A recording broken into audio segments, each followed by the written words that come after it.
అబ్బర బిడ్డో, నాగంబామును చూసిండ్రానుల్లా మంచిగా కరెంటు స్టార్టర్లు ఎట్లా మెట్టబెట్టిందో. దీనికి ఏడ జాగ దొరకనట్టే సీదా పోయి కరెంటు మీటర్ డబ్బాలదొచ్చి రెస్ట్ తీసుకుంటున్నట్టున్నది కదా. ఇక మోటార్ ఆన్ చేద్దామని పోయిన రైతన్న డోర్ తీసే వరకు బుస్ బుస్ మని పడగిప్పి ఆటాడుతున్నదట. ఆగో చూడుండ్రెట్లా బుసలు కొడుతున్నదో.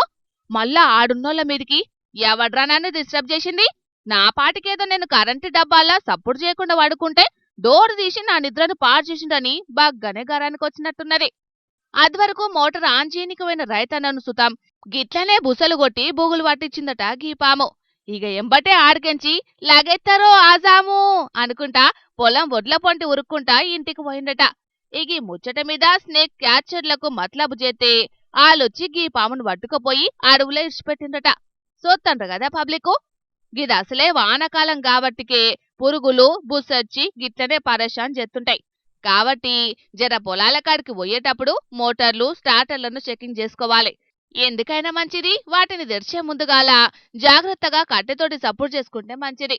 అండ్లేమన్నున్నా పారిపోతాయి, లేకుంటే మన కండ్లకు నజరతాయి. కాబట్టి జర పైలం మరి రైతన్నలు.